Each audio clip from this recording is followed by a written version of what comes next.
Hello everyone, welcome to BMC broad mind classes. Channel से जुड़ने के लिए आपका बहुत बहुत धन्यवाद। और अगर अभी तक आपने चैनल को सब्सक्राइब नहीं किया है तो प्लीज़ कर लें और साथ में ही आने वाली वीडियोस के नोटिफिकेशन के लिए बेल आइकन भी दबा लें ताकि आपको टाइम पर नोटिफिकेशन मिलते रहे और आपकी तैयारी चलती रहे। तो हम कर रहे थे पेपर 1 का टीचिंग एप्टीट्यूड, जो है हमारी क्लास नंबर ये 7th क्लास है। इससे पहले 6 क्लासेस भी हो चुकी हैं। अगर आपने अभी तक वो नहीं देखी हैं तो प्लीज़ पहले जा करके वही देख लें, क्योंकि ऐसे आपको समझ में नहीं आएगा और इस क्लास को देखने का फिर एक बेनिफिट भी आपको नहीं मिल पाएगा। ठीक है, तो लास्ट क्लासेस में से आपको एक क्वेश्चन दिया गया था, which of the flowing attributes denote great strength of the teacher, मतलब इनमें से कौन सा जो है टीचर की स्ट्रेंथ को शो करता है या फिर टीचर की एक अच्छी टीचिंग है उसकी इस चीज को शो करता है। तो फर्स्ट है कि full time active involvement in the institutional management, इसका मतलब कि वो मैनेजमेंट के काम के अंदर फुली इन्वॉल्वमेंट है। तो टीचर का ये मेन काम नहीं होता है कि वो मैनेजमेंट के अंदर इन्वॉल्व रहे, उसका मेन काम होता है कि वो टीचिंग अच्छे से करे, लर्निंग आउटकम्स बच्चों के अंदर लेकर के आए। तो ये वाला जो पार्ट है, ए पार्ट है, ये क्या है, गलत है, ये इसकी ग्रेट स्ट्रेंथ के अंदर नहीं आएगा। नेक्स्ट है सेटिंग एग्जांपल्स, तो ये आएगा क्योंकि एक टीचर क्या होता है, एक आइडियलिस्ट होना जरूरी है उसको अपने स्टूडेंट्स के लिए, क्योंकि स्टूडेंट अपने टीचर को सबसे ज्यादा फॉलो करने की कोशिश करते हैं। तो इसलिए उसको एक एग्जांपल सेट करना चाहिए अपनी क्लास के अंदर, अपने स्कूल के अंदर, कॉलेज के अंदर या अपनी सोसाइटी के अंदर भी। नेक्स्ट है willingness to put assumptions to the test, कि वो टेस्ट इस तरह से बनाए ताकि वो एक इस अज्यूम के साथ बनाए कि जो टेस्ट है वो बच्चों के लिए बेनिफिट रहेगा। उसकी विलिंगनेस होनी चाहिए उनके अलग अलग टाइप के टेस्ट लेने के लिए, उनके एक अलग अलग एबिलिटी को बाहर निकालने के लिए। तो ये भी पार्ट सही है। नेक्स्ट है एक्नॉलेजिंग मिस्टेक, अगर कोई मिस्टेक वगैरह हो जाती है टीचर से तो वो उनको अपना ले और उनको ठीक करे। जैसे कि अगर अभी आपको ये चीज समझ में नहीं आ रही है, आप इसको कमेंट में करके बताएंगे तो मैं अपनी, या फिर मैंने कुछ मिस्टेक जो है गलती से कुछ भी बता दिया है आपको गलत, तो मैं उसको नेक्स्ट वीडियो के अंदर या कमेंट के अंदर आपको वो सही करके आपको बताऊं। तो वो क्या होगा कि एक्नॉलेजिंग मिस्टेक, कि उस मिस्टेक को मान लेना भी एक टीचर की अच्छी स्ट्रेंथ होती है। तो इन ऑप्शन के अकॉर्डिंगली हमारे क्या क्या बनेंगे, बी, सी एंड डी, हमारे ये तीनों के तीनों क्या है, हमारे सही आंसर है। तो ऑप्शन नंबर बी क्या है, करेक्ट है, आपका आंसर रहेगा बी। ठीक है, आपका ये आज का क्वेश्चन है जिसके अंदर आपको कमेंट के अंदर आंसर देना है और ये बताना है कि लर्नर सेंटर, इनमें से कौन कौन से मेथड लर्नर सेंटर हैं।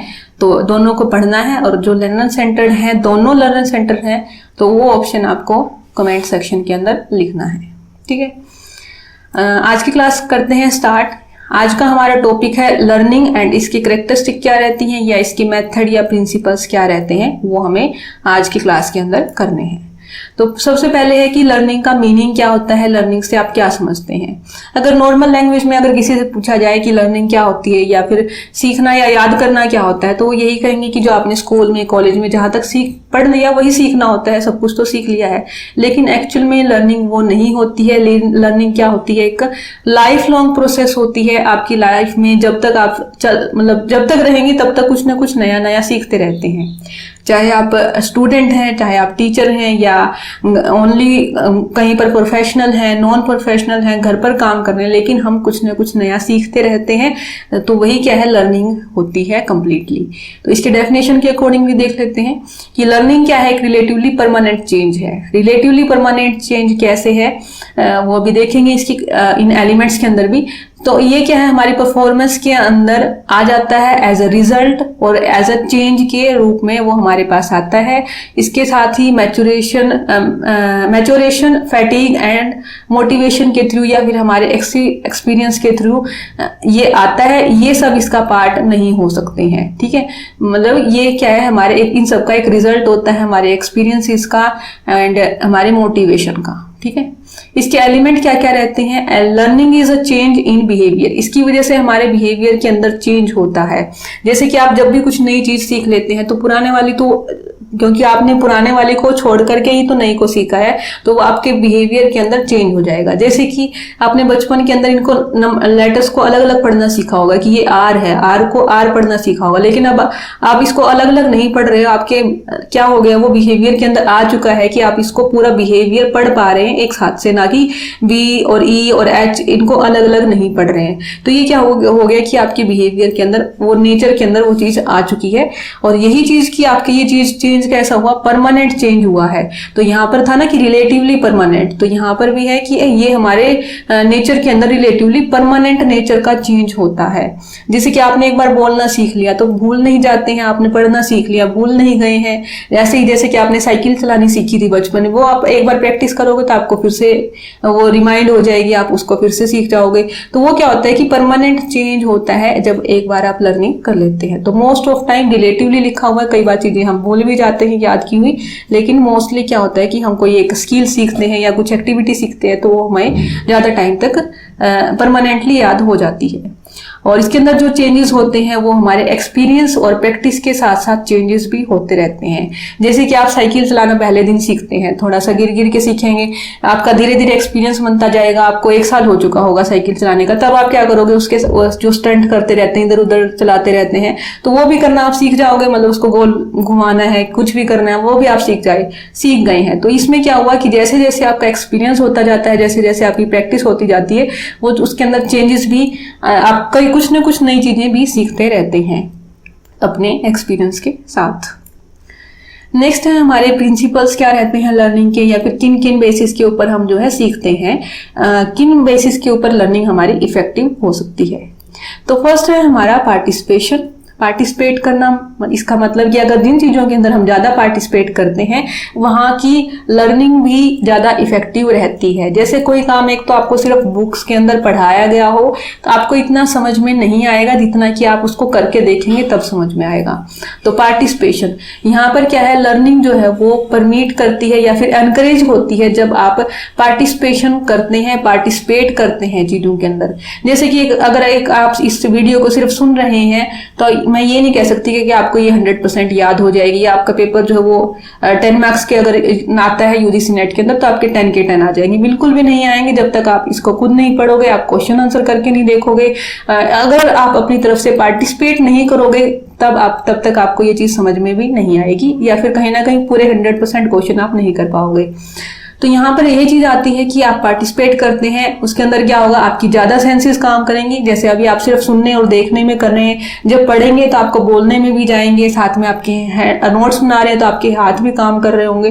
तो आपकी जब ज्यादा से ज्यादा सेंसेस काम करती हैं तो लर्निंग प्रोसेस भी ज्यादा बेटर तरीके से काम करती है, और साथ में ही पार्टिसिपेशन के थ्रू ज्यादा क्विकली लोग लर्न कर पाते हैं और ज्यादा लंबे टाइम तक वो रिटेन करके भी रख सकते हैं।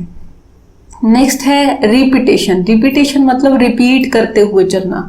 रिपीट कैसे कि आपने जैसे कि इसी पीडीएफ को अगर हम देखते हैं तो आपने इसको एक बार पढ़ लेंगे, आपके पार्टिसिपेशन के अंदर चला गया, आपने उसके नोट्स भी बना लिए, लेकिन उसी चीज को आपको फिर से रिवाइज भी करना पड़ेगा, उसी चीज को रिपीट करना पड़ेगा। सेम अगर आप देखते हैं कि साइकिल चलाने वाला है, आप कोई साइकिल चलाता हुआ आपको गली में दिख रहा है, आपका मन कर रहा है कि आपको इसे सीखनी है, तो उसको सिर्फ देखते रहने से आप नहीं सीख जाओगे, उसके अंदर आपको पार्टिसिपेट भी करना पड़ेगा, मतलब साइकिल उठा करके आपको चलानी भी पड़ेगी। वही चीज की एक ही दिन के अंदर नहीं सीख जाओगे, पार्टिसिपेट करने से नहीं सीखोगे ओनली, वो आपको रिपीट के अंदर चलानी पड़ेगी, तभी आप जो है उसके अंदर एक्सपर्ट हो पाओगे। तो वही चीज होगी कि आप जितना ज्यादा उसको रिपीट करते चले जाओगे, आपकी प्रैक्टिस के अंदर वो चीजें आनी जरूरी हैं, देन वो आपके उसको अच्छे से आप सीख पाओगे। ठीक है। उसके बाद नेक्स्ट प्रिंसिपल है हमारा रिलेवेंस, कि कोई चीज हमारे लिए जब काम की होती है तब हम उसको अच्छे से सीख लेते हैं। जैसे कि अगर यही आप पढ़ रहे हैं टीचिंग एप्टीट्यूड, क्यों पढ़ रहे हैं, या तो आप टीचर हैं, या आप टीचर बनने वाले हैं, या आप टीचर बनना चाहते हैं, तो इसीलिए आप इस वीडियो को देख रहे हैं। अगर मैं यही वीडियो किसी 8th 9th क्लास के बच्चे को दिखाऊंगी तो वो नहीं देखेगा, क्योंकि उसके काम की नहीं है, ना ही उसके सिलेबस में कहीं पर है, ना ही उसके लिए कुछ ये इंटरेस्टिंग कुछ दिख रहे हैं, कुछ फैक्ट नहीं चल रहे हैं, कुछ कहानियां नहीं चल रही हैं, ये से स्टडी मटेरियल है, वो नहीं सुनेगा क्योंकि उसके काम की नहीं है। तो इसलिए लर्निंग जब लर्निंग हेल्पफुल होती है जब वो मीनिंगफुल भी हो। आपके लिए मीनिंगफुल है इसलिए आप इसको देख रहे हैं, उनके लिए नहीं है, क्योंकि आपको यहाँ पर क्या हुआ, कोई ना कोई प्रॉब्लम सेंटर्ड सिचुएशन आई, आपको कोई प्रॉब्लम आई, आपने सर्च किया, सर्च के बाद ये वीडियो मिली एंड देन आपके लिए वो क्या हो गई, रिलेवेंट हो गई, तो आप इसको सुन रहे हैं अभी तक। तो जैसे कि यहाँ पर भी है कि सर्च क्राइटेरिया आपने देखा, आपके सामने कोई प्रॉब्लम आई, उसके बाद आपने सर्च किया, उसमें से आपको कहीं ना कहीं सॉल्यूशन मिले, उस सॉल्यूशन में से जो आपका बेसिक पार्ट हुआ जो इन तीनों चीजों को पूरा करेगा वो क्या कहलाएगा, रिलेवेंस पार्ट कहलाएगा। और वो रिलेवेंट अगर होगा तो आप उसको सीख भी पाओगे, अगर नहीं रिलेवेंट होगा तो आप भूल जाओगे नेक्स्ट डे ही। नेक्स्ट है हमारा principle, that is transference. Transfer का मतलब है कि जो आप ट्रांसफर ऑफ लर्निंग और training occurs when trainees can apply the knowledge and skill. जो अब ये तब कब मानी जाएगी आपके पास ट्रांसफर हुई जब आप क्या कर लोगे, उसको अपनी जॉब के अंदर या अपने काम के अंदर उसको अप्लाई भी कर लोगे। जैसे कि टीचिंग के मेथड आपने पढ़ लिए, लेकिन जब आप टीचर बनोगे उन मेथड को अगर आप अपना ही नहीं रहे हैं तो उसको वो पढ़ने का भी कोई फायदा नहीं है। वही चीज की आपको थ्योरेटिकल कोई चीज पढ़ा दी, आपको वो चीज अप्लाई करके भी देखनी है कि वो काम कर रही है नहीं कर रही है, तभी वो चीज वैल्यूएबल मानी जाएगी और तभी वो ट्रांसफर हुई मानी जाएगी। जैसे कि एक जो टीचर है वो कुछ अलग बात कह रहे हैं, 3 अलग अलग बातें कह रहे हैं, लेकिन इसके दिमाग में आकर के क्या हुआ है, कंप्लीट एक खिचड़ी बनी हुई है। तो वो क्या हुआ, वो लर्निंग नहीं हुई, वो सिर्फ सुनना लर्निंग नहीं हुई, उसको समझना भी एक लर्निंग का पार्ट होता है। या फिर जो ट्रांसफर वो करना चाहते हैं टीचर वो बात समझना भी क्या कहलाती है, एक लर्निंग का पूरा पार्ट होता है। इफेक्टिव लर्निंग वही मानी जाती है। इस तरह से सब कुछ मिक्स करना लर्निंग नहीं है। नेक्स्ट है प्रिंसिपल हमारा फीडबैक। फीडबैक का मतलब कि जब अपने को फीडबैक मिलती है लर्नर से कि उसको कितना समझ में आया है, उसकी प्रोग्रेस कितनी हुई है, तब वो बेटर रहता है। उससे एक तो क्या होगा कि अगर उसको कुछ गलत समझ में आया है उसकी मिस्टेक को करेक्ट किया जा सकता है। साथ में ही जब आप डाउट लेते हैं तो वो आपके पास ज्यादा टाइम तक भी रिइंफोर्स होता है, आपकी लर्निंग और ज्यादा भी स्ट्रांग होती है। जैसे कि आपको इसमें से कुछ भी पॉइंट समझ में नहीं आया, वो चीज आपने छोड़ दी, वहीं पर ही छोड़ दी, कोई फीडबैक नहीं दिया, तो उससे क्या होगा कि आप 2-4 दिन बाद जैसे ही आपका पेपर होगा आपको वही क्वेश्चन आपको अगर वहां पर मिल गया तो आपको तब याद आएगा कि हाँ ये मेरे को आता नहीं था, तो वो रह जाएगा। आपकी क्या होगी वहां पर लर्निंग, आपको ये गलती थी, आपने फीडबैक नहीं दी तो वहां पर क्या हुआ, पेपर के अंदर क्वेश्चन गलत हो गया। वहीं पर ही आपको कोई चीज समझ में नहीं आ रही है, कोई क्वेश्चन समझ में नहीं आ रहा, आपने क्या कर दिया, फीडबैक दे दी, आपने कमेंट के अंदर डाल दिया, उसको क्या करूंगी मैं आपको सोल्व करके दूंगी। आपको वो चीज हमेशा याद रहेगी जब भी आप नेक्स्ट टाइम पर देखोगे कि हाँ इस टॉपिक के ऊपर मैंने कमेंट किया था, उसका ये रिप्लाई आया था, और वो चीज आपको हमेशा याद रहेगी। जैसे कि क्लासरूम की भी अगर बात करते हैं तो आपको वो क्लासरूम की हर एक बात याद नहीं होगी, लेकिन वो चीजें याद होंगी जब आपने टीचर से क्वेश्चन पूछा था या टीचर से आपने पूछा था, टीचर ने आपसे पूछा था और आपने उसका आंसर दिया था, कि पूरी क्लास में खड़े होकर के मैंने आंसर दिया था। तो वो क्या हो रखा था कि आपने जैसे ही फीडबैक दिया कि आपको कितना याद हुआ, वो चीज आपकी ज्यादा रिइंफोर्समेंट में या आपके माइंड के अंदर ज्यादा टाइम तक फिक्स रहती है। तो वो होते हैं फीडबैक देना, लर्निंग के अंदर भी हेल्पफुल रहता है। तो ये थे हमारे प्रिंसिपल्स। उसके बाद है लर्निंग के मेथड क्या है, कैसे कैसे हम अलग अलग तरीकों से सीखते हैं। तो ये कुछ मेथड है, ये करेंगे। उसके बाद एक और टॉपिक रह जाएगा लर्निंग से रिलेटेड, जो रहेगा लर्नर सेंटर्ड, लर्नर की कैरेक्टरिस्टिक आएंगी, अडल्ट की या अलग अलग पार्ट्स के अंदर उनके डिवीजन आएंगे, वो हम नेक्स्ट क्लास के अंदर करेंगे। आज के टॉपिक में लर्निंग मेथड्स को पूरा करेंगे। तो लर्निंग मेथड है, फर्स्ट है trial and error method. Trial and error का मतलब कि ट्राई करते रहो, गलतियां होंगी, जो जहां पर गलती हुई उस चीज को छोड़ दो, जहां पर जो चीज सही होगी उस चीज को अपना लो। जैसे कि साइंटिस्ट थे जिन्होंने बल्ब का आविष्कार किया था, एडिसन थे आई थिंक, तो उन्होंने क्या किया था कि 1000 तरीके ऐसे बना लिए थे कि उनका बल्ब नहीं बना। 1001वां जब तरीका आया तब उनसे वो बल्ब बन गया, उन्होंने उस चीज को ऑन कर दिया तो वो जल गया। तो उनके पास क्या हुआ कि वो ट्राई करते रहे, उनके पास 1000 मेथड ऐसे हो गए जिसमें ये बता सकते थे कि ये मेथड या फिर ये तरीका काम नहीं करेगा एक बल्ब को बनाने में। तो वो मतलब क्या हुआ, एक एक्सपीरियंस भी आया यहाँ से, और साथ में वो ट्रायल कर करके सीखते रहे कि हाँ ये मेथड काम कर रहा है, ये वाला मेथड काम नहीं कर रहा है। तो ये होता है ट्रायल एंड एरर मेथड। सबसे सिंपलेस्ट वे है, जैसे कि आप बच्चा भी होता है, वो गिरता रहता है, एक बार चलना जब सीखता है गिरेगा, फिर अगले दिन फिर से गिरेगा, लेकिन धीरे धीरे वो क्या होगा, चलता भी है, दौड़ता भी है, कूदता भी है। तो वही क्या, वो ट्राई करता रहा, गलतियां होती रही, फिर भी सीखता रहा। तो यहाँ पर जब भी नई सिचुएशन में हम भी कहीं पर जाते हैं तो गलतियां करते हैं, गलतियां कर करके भी सीखते रहते हैं, रैंडम मूवमेंट करते रहते हैं। रैंडम मूवमेंट मतलब कुछ बिना सोचे भी कई बार ट्राई कर लेते हैं, वहां पर गलती होती है तो फिर याद रहता है कि नेक्स्ट टाइम से ये अनसक्सेसफुल गलती नहीं करनी है, नेक्स्ट को ही ट्राई करना है। तो जो अनसक्सेसफुल हमारे ट्रायल होते हैं उनको छोड़ देते हैं, जो सक्सेसफुल ट्रायल होते हैं उनसे हम सीख लेते हैं और आगे काम करते हैं। ठीक है, ये फर्स्ट मेथड था। नेक्स्ट है कंडीशनल रिस्पॉन्स। कंडीशनल रिस्पॉन्स क्या है?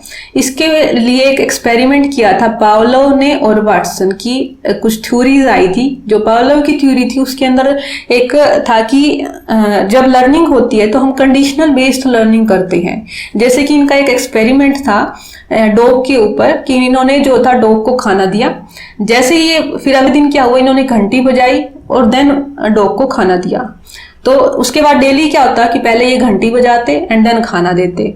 और डॉग के क्या होता है, जब भी हमें भूख लगती है तो मुंह में सलाइवा आता है, तो सेम वही डॉग के साथ भी काम होता था कि जैसे ही वो घंटी बजाते उनको खाना मिलता। तो डॉग को पता था कि पहले घंटी बजेगी एंड देन खाना मिलेगा। तो अगले दिन क्या हुआ, नेक्स्ट धीरे धीरे उसको आदत पड़ गई, मतलब उसने क्या कर लिया, सीख लिया कि घंटी बजने के बाद ही खाना मिलता है, और तभी जो है उसके सेंसेस एक्टिव हो जाते थे, उसका सलाइवा आना स्टार्ट हो जाता था। तो या फिर उसको बोलते हैं एक तरह से भूख महसूस होनी स्टार्ट हो जाती थी। फिर नेक्स्ट डे फिर उसने क्या किया, पावलोव ने ओनली सिर्फ घंटी बजाई, बेल बजाई, लेकिन खाना नहीं दिया। तो जब डॉग को एक्सपेरिमेंट मतलब उसको देखा गया तो उसका सलाइवा आ चुका था, लेकिन उसको खाना नहीं दिया गया। फिर भी उसको माइंड के अंदर ये सेट था कि घंटी बजते ही क्या होगा, खाना होगा, और उसको भूख महसूस स्टार्ट हो गई। जैसे कि अपना भी नॉर्मल अगर हम देखते हैं कि हमें जैसे ही खुशबू आती है हमारा भी क्या होता है, भूख लगनी शुरू हो जाती है। या फिर आप कहीं रास्ते पर जा रहे हैं और 2-3 घंटे हो चुके हैं, कुछ खाया नहीं, जैसे ही हम रास्ते पर कोई बोर्ड देखते हैं खाने का या यहाँ पर कोई होटल है, ढाबा है, तो उसको देखते ही हमें भी क्या होती है, भूख महसूस होनी शुरू हो जाती है। वो क्या है कि एक कंडीशनल रिस्पॉन्स है। जैसे ही एक कंडीशन हमें दिखती है हम उसके लिए रिस्पॉन्स करना सीख जाते हैं। तो ये होती है कंडीशनल रिस्पॉन्स के थ्रू लर्निंग करना। नेक्स्ट है learning by insight. Learning by insight का मतलब कि हम बहुत सारी चीज़ों को अंदर से सीखते हैं। जैसे कि इसके अंदर ऑब्जर्वेशन करना भी इसी का ही एक पार्ट होता है। बहुत बार ऐसी सिचुएशंस आती हैं, या जैसे कि आप कोई मूवी भी देख रहे हैं, मूवी के अंदर आप क्या करते हैं, ऑब्जर्वेशन करते हैं, उसको देखते रहते हैं कि ऐसी सिचुएशन आ रही है, इसके बाद ये होगा या फिर ये होना चाहिए था। तो वो क्या कर रहे हो, आप उसको ऑब्जर्व कर रहे हो, उस ऑब्जर्वेशन के बाद आप सीखते हैं। जैसे कि बहुत सारे लोग जो होते हैं उसके अंदर अच्छी चीजें सीखते हैं, बहुत सारे लोग होते हैं उसके अंदर से कुछ ना कुछ बुरी चीज को भी सीख लेते हैं। तो वो क्या होता है कि उन्होंने उस चीज को ऑब्जर्व किस तरह से किया, उनको किसी ने बताया थोड़ी कि आप इसको हीरो को फॉलो करो या फिर विलेन को फॉलो करो, वो अपने आप से कर रहे हैं, अपने इनसाइट के थ्रू कर रहे हैं। तो यहाँ पर क्या होता है कि हमारी सेंसेस ज्यादा काम करती हैं हमारी मोटर एक्टिविटी के साथ साथ, और यहाँ पर हम ऑब्जर्व करते हैं सिचुएशंस को, और उसके थ्रू हमारा माइंड क्या कहता है, हमारी इनसाइट हमें क्या कहती है, उसके थ्रू हम सीखते हैं। नेक्स्ट है लर्निंग बाय इमिटेशन। इमिटेशन का मतलब होता है नकल करना। ह्यूमन बीइंग की आदत है कि वो क्या करता है, नकल करने की कोशिश करता है। जैसे कि या तो वो कॉन्शियसली मतलब कि जानबूझ के, या फिर अनजाने में भी कई बार क्या होता है कि हम जिसको आइडल मानते हैं, जिसको हम फॉलो करते हैं, उसको हम अनजाने के अंदर ही, मतलब हमारी आदतों के अंदर वो चीजें अपने आप ही आनी शुरू हो जाती है कि हम जिनके साथ रह रहे हैं या फिर जिसको हम आइडल मानते हैं उनको ही फॉलो करना, उनके एक्शंस को फॉलो करना स्टार्ट कर देते हैं। कई बार होता है कि बोलने का स्टाइल उनके जैसा हो जाता है जिसको हम फॉलो कर रहे होते हैं। तो वो होती है नकल करना, कि हम लोगों को देख करके भी काफी सारी चीजें सीखते हैं। जैसे कि बच्चा होता है वो कई बार बोलना और चलना और बिहेव करना किसके जैसा सीखता है, जैसे उसके पेरेंट्स होते हैं या जैसे उसके घर पर भाई बहन कजन्स होते हैं, वो उनको देखते ही उसका बिहेवियर भी वैसा वैसा ही बनना शुरू हो जाता है। या फिर बच्चे होते हैं स्कूल के अंदर टीचर को देखते हैं, अपने मैडम को देखते हैं, वो घर आकर के टीचर बनने की कोशिश करते हैं। तो वो क्या है कि वो सीख रहे हैं अपने टीचर्स के बिहेवियर से। कभी कभार मम्मी की नकल करते हैं तो वो मम्मी की उन चीजों से सीख रहे हैं। तो वो होती है लर्निंग बाय इमिटेशन। नेक्स्ट है ट्रांसफर ऑफ ट्रेनिंग। अब सारी चीज़ों को तो हम नकल करके या फिर इनसाइट से नहीं सीख सकते हैं, बहुत बार ट्रेनिंग देनी पड़ती है, स्किल्स को सिखाने के लिए ट्रेन करना पड़ता है। फॉर एग्जांपल कि एक डॉक्टर है, डॉक्टर क्या कर सकता है कि क्या सिर्फ अपने दिमाग, कोई वीडियो चल रही है उसको सिर्फ अपने दिमाग के अंदर सोल्व करके किसी का ऑपरेशन करने के लिए तो नहीं जा सकता ना।